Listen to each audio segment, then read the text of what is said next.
Hi folks, welcome back to the channel. Thank you for joining me again. Very quick video today. I'm going to be working with some brass using both the CNC machine behind me and the ComMarker laser in front of me. It is in fact the very essence of the type of thing that I wanted to use the laser for when I got it. I was going to tell you what the part was for, but actually I think I'm going to leave it. It's going to make it.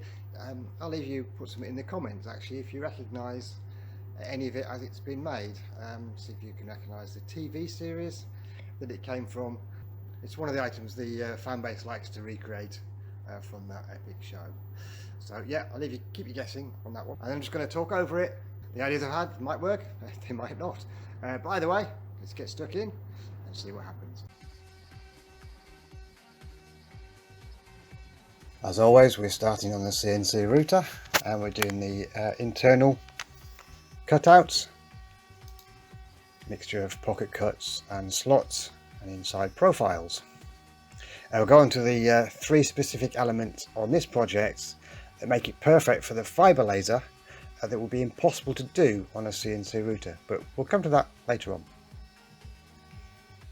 Now we'll start cutting the smallest and then moving on to larger holes. And occasionally you might see me reaching with a plastic paddle, holding it down just to minimise any vibrations. I do that all the time. I don't always trust the work holding, and this just helps minimise any potential damage. Clearly the clips here have been speeded up just to keep the content going. You've seen brass being cut before. Now I could have engraved some of these parts with the CNC too. I've got a diamond drag bit which is perfect for that, and various V-bits. But the laser in the end will give a much deeper etch and a better finish. So that's why we chose to do it that way. So I'm not going to do a blow-by-blow account of this CNC process. I took my time with it, various shallow passes and fairly conservative speeds. The more I remove the material, the less the masking tape clearly holds. The super glue masking tape technique, which I'm not a fan of, but needs must, and it works on this occasion. And the reason for using the CNC for these parts is it's far more efficient than a desktop laser with this 1.5mm brass.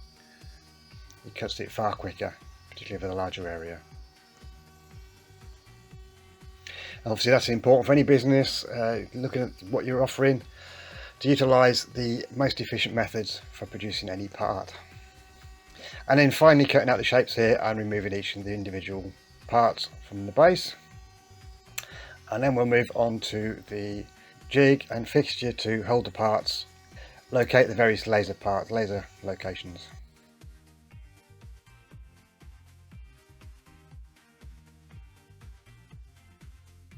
I did think about cutting the ovals out of the discs, but I decided not to on this occasion.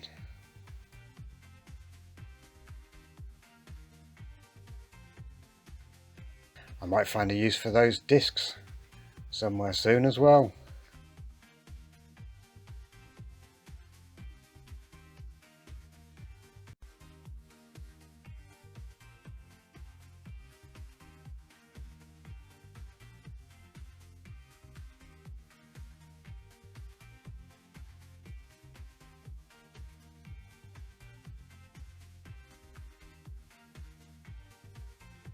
I managed to find a piece of MDF offcut that came from another fixture that I use regularly, a bit of a hoarder on offcuts for just these occasions, and there it is. It fits perfectly what I need right now.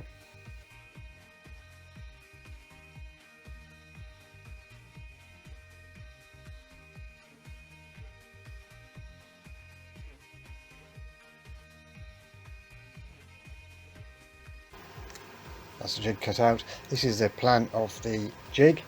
I'm going to use the holes that are inside the oval to align the upper part of the piece in the laser, and that will also help me cut out the 4 pinholes that are around the circumference of that larger disc.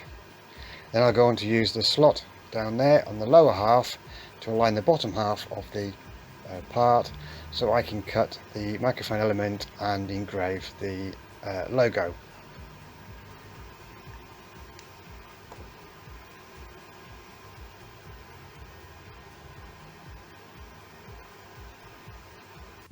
So over to the laser. I have the ComMarker B4 50 watts.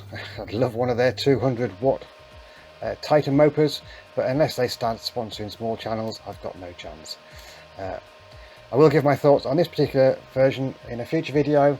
I do like to use stuff for a while before doing any kind of review. As mentioned, the first part is to use the holes in the oval to line up the top half, and then engrave the oval and then start the main piece. And I made these slider alignment brackets that I found the right angle corner brackets that come with the laser aren't that good at aligning any jigs or templates, and these slots work far better. I will one day make some from a thicker material, but they'll do the job for now.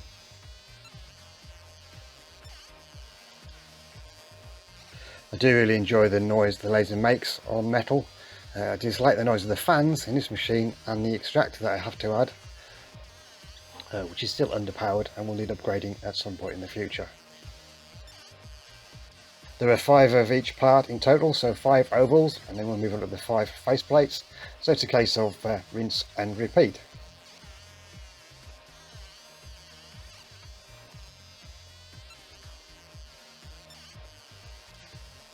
These numbers, as it turns out, are the numbers for a dial.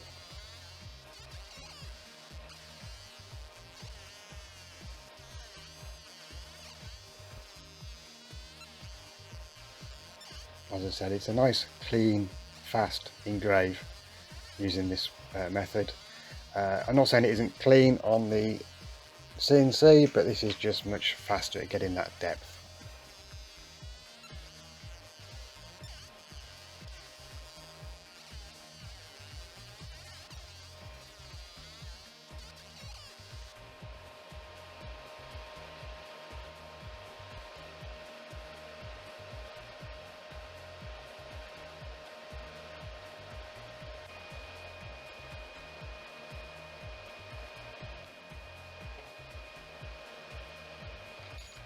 Then after the ovals are engraved, we moved on to those pinholes. Set up to use the same position as the oval engraving on the jig, as I mentioned. These pinholes are 0.67mm through holes. It's roughly about 105mm radius around, so it's close to the limit of this lens. And I have drilled a small relief hole under the part into the MDF where they are, but I'm still expecting the MDF to burn. As before, it's rinse and repeat, and we'll keep going. I think it ended up being about 70 passes to get through these particular holes.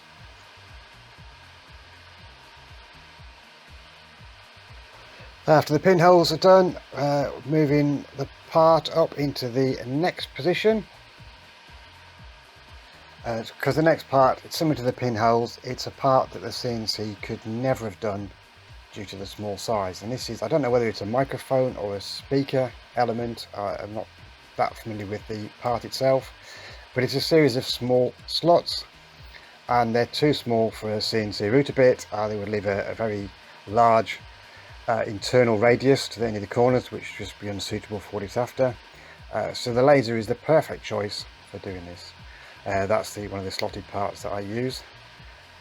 The one pain with this particular laser is the base is very thin fixture plate, so it only requires small bolts when using thin parts, and that's really fiddly for fat fingers. But we use these slots to line it up and make sure it's located in the right position.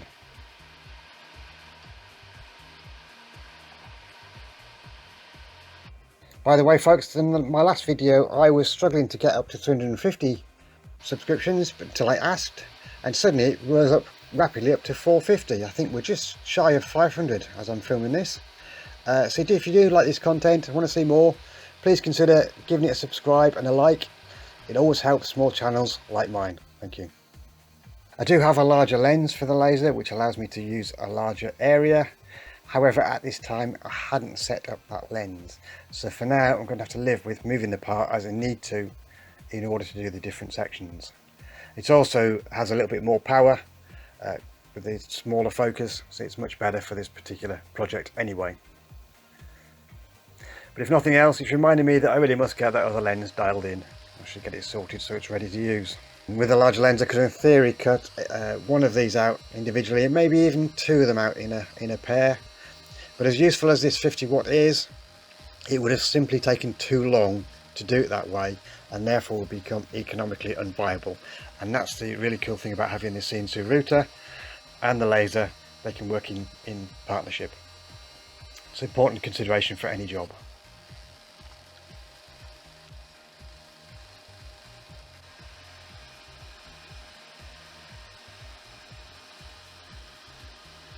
But whilst doing them on the CNC, it did leave the corners of the slots with a radius corner, something that the laser would have avoided.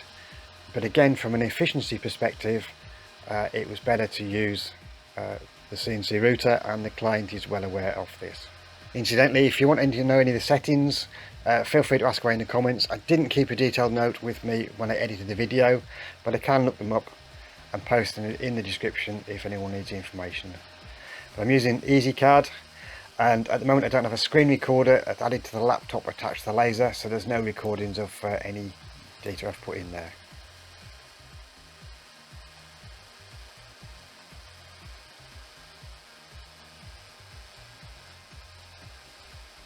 And once this round section is done, it's clearly burning through the MDF underneath, even though I've put a scrap of aluminium inside the hole. It's then time to move on to the laser. It's then time to move on to the logo for the final part, which is the engraving.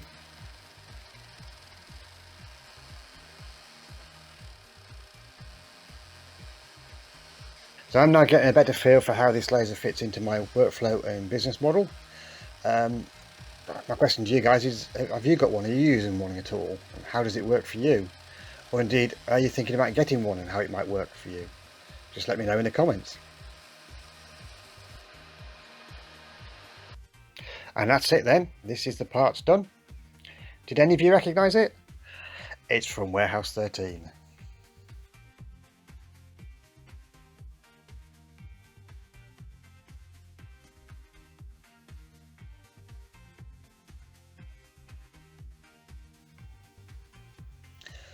And that's it, that's the part done. Thank you for watching. Until next time, take care, we'll see you soon.